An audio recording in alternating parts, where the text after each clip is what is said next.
de nuevo aquí con una nueva entrega de su programa especial y estelar Aportando RD. Un programa que a saber y al comentar de ese gran público que nos sigue, pues cada semana lleva un aporte, una dimensión diferente en cuanto a lo que son las necesidades de un conocimiento pleno sobre temas que pueden entrañar a lo que es la gobernanza, pero también la gobernabilidad de los estados. Y en esta ocasión vamos a hablar de una serie de temas que en verdad tienen un gran impacto en lo que es la seguridad nacional. Nos vamos a referir a algunos temas que se están debatiendo en la actualidad sobre una serie de reformas, reforma constitucional, reforma laboral, reforma tributaria y una red, un sistema de reforma, que es a lo que nosotros hemos denominado que el Estado requiere de nuevo un proceso de reforma integral, pero que estas reformas vayan encaminadas a funcionar de una manera sistémica, porque si no es así, no tiene ningún sentido.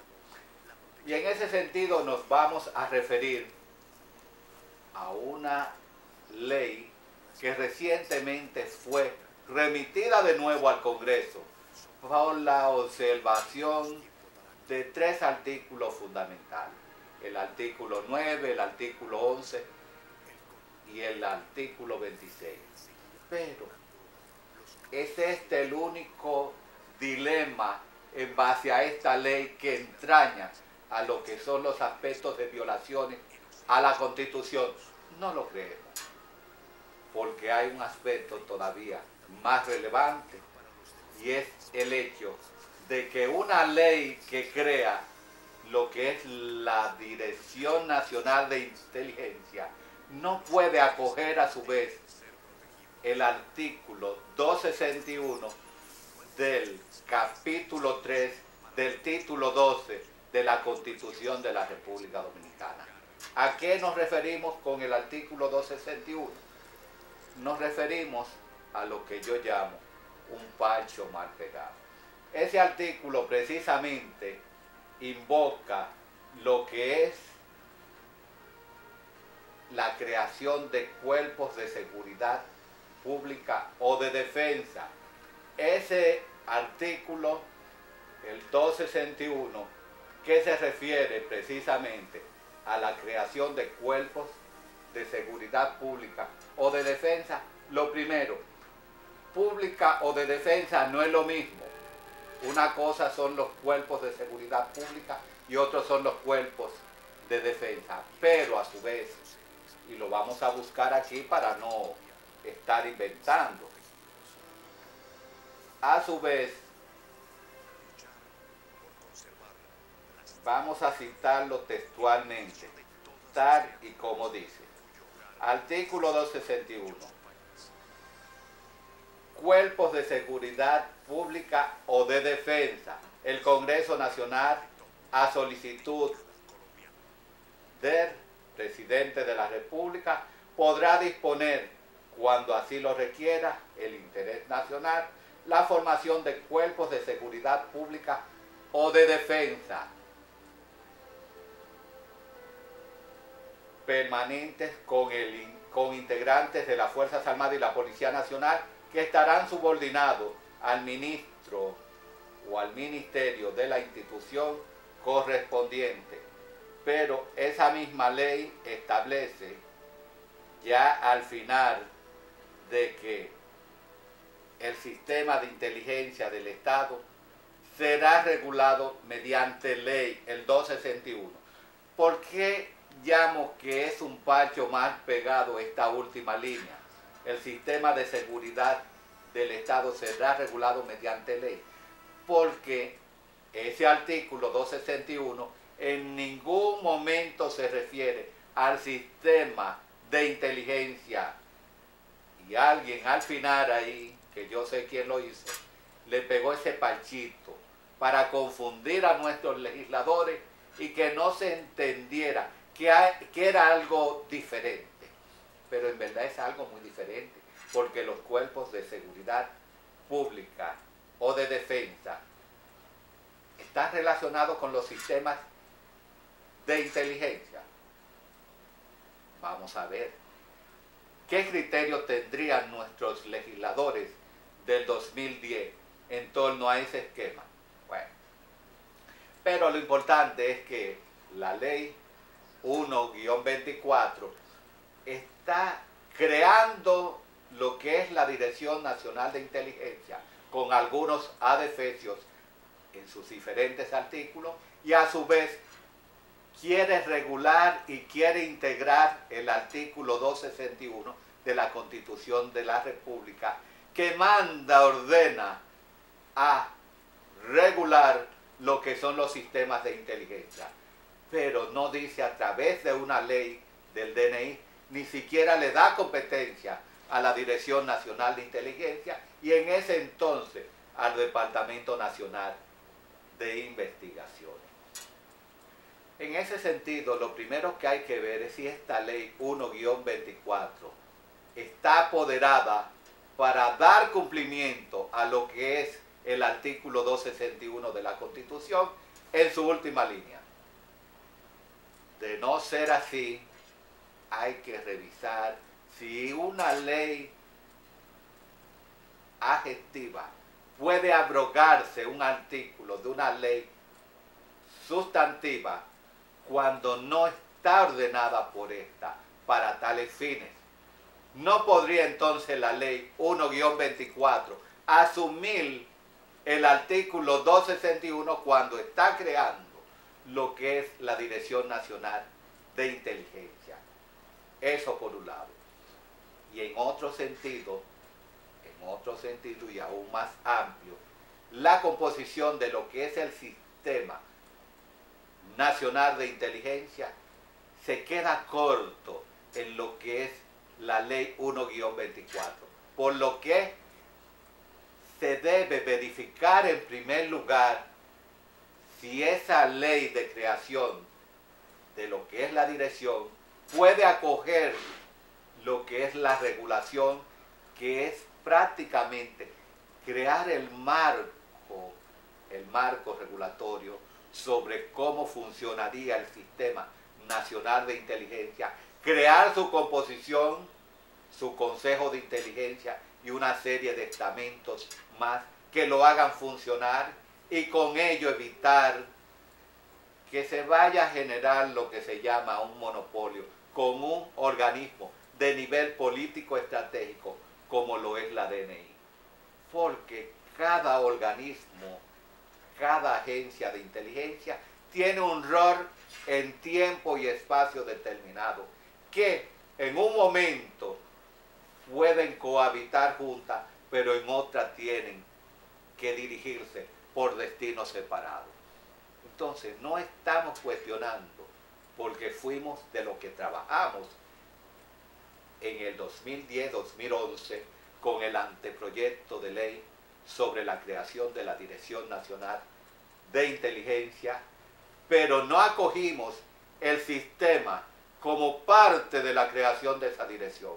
El sistema, trabajamos también en una ley para la creación del Sistema Nacional de Inteligencia y vamos a crear conciencia. Si reconocemos que el órgano rector del sistema debe ser la Dirección Nacional de Inteligencia, pero no de esa manera, de secuestrar un sistema mediante su propia ley como si fuera un departamento de esa dirección.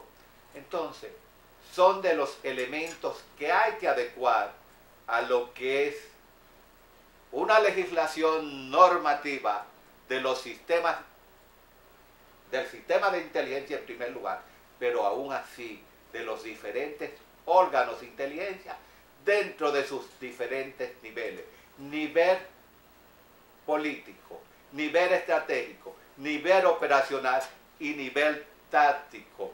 Dentro de ese mismo nivel táctico están los cuerpos militares, pero está también la Policía Nacional, que lleva una inteligencia táctica, criminal o investigativa que caen dentro del mismo contexto.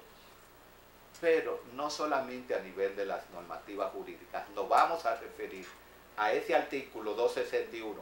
Entendemos que hay que hacer una revisión del artículo 58, del artículo 59, del artículo 60, hasta llegar al artículo 261 del capítulo 3 del título 12 de la Constitución de la República, para esgrimir la necesidad y la confiabilidad de lo que allí se estatuye.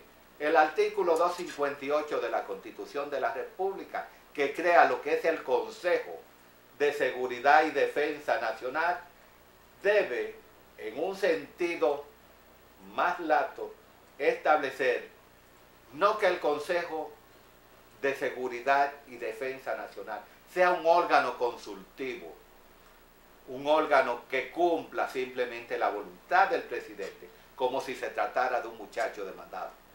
Ese Consejo de Seguridad y Defensa Nacional debe estar abocado a lo que es una legislación, debe estar contenido dentro de una ley de seguridad y defensa nacional. El artículo 258 debió decir que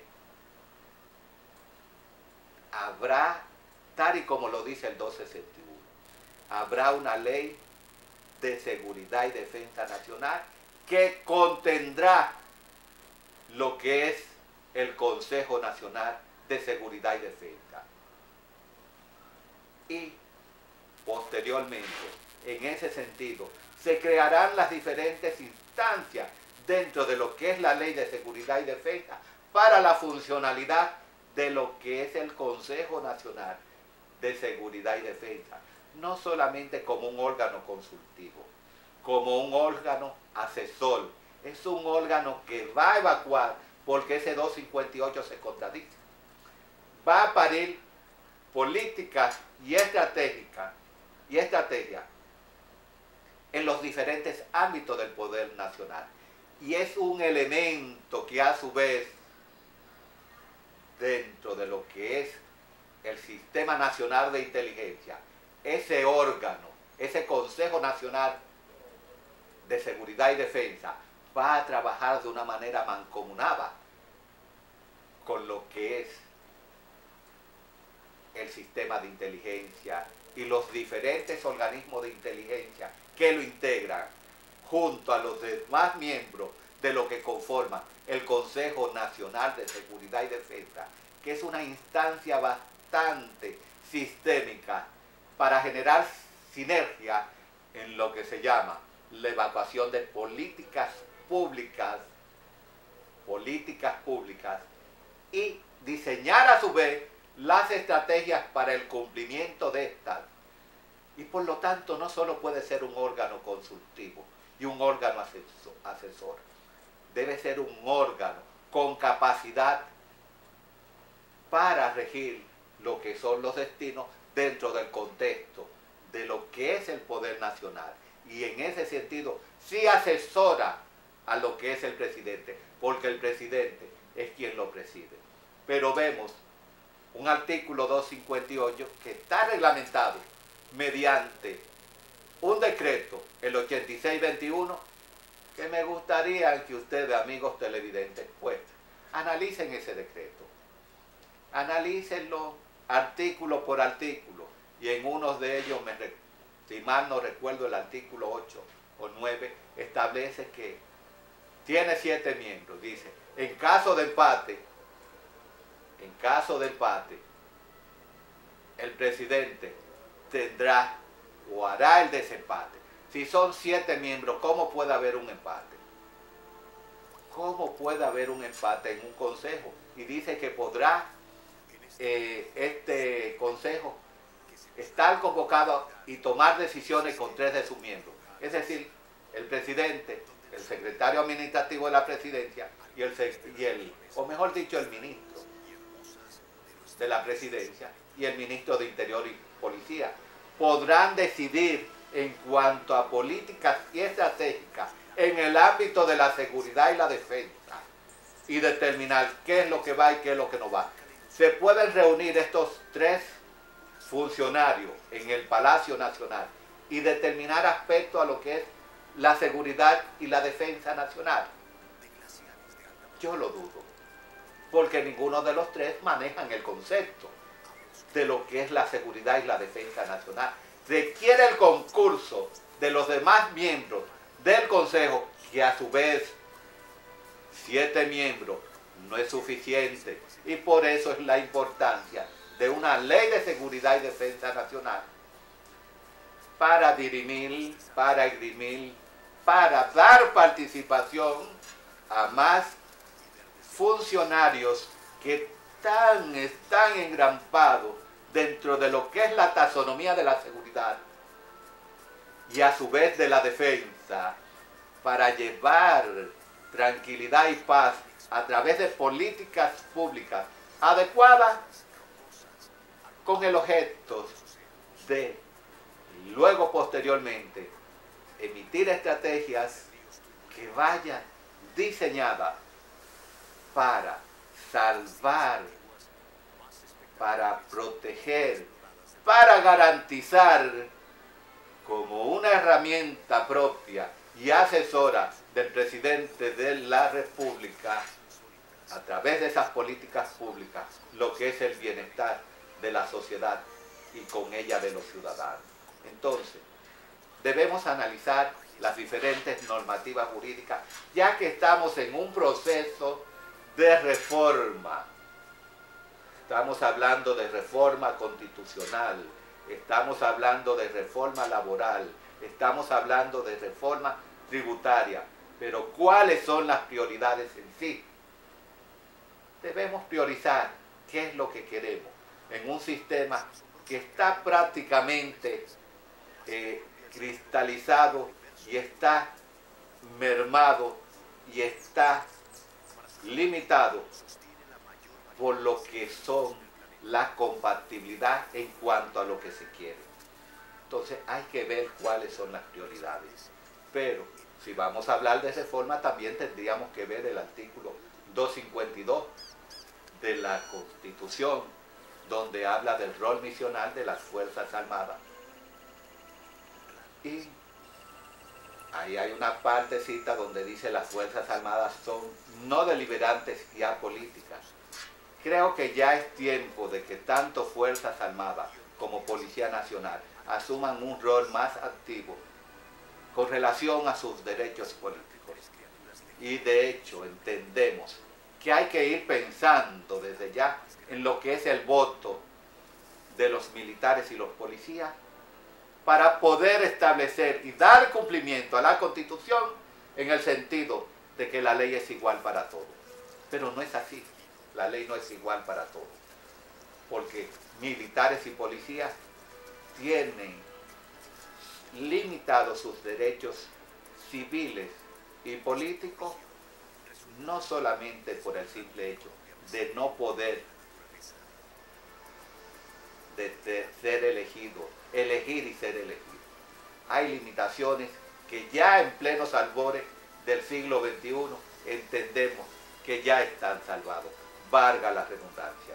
Debemos darle un voto de confianza a los miembros de nuestras Fuerzas Armadas y Policía Nacional y entender que ya son entidades profesionales con un grado de conciencia que no debe ser cuestionado. Profesionales, ya oficiales, que tienen 2 y 3 carreras cada uno.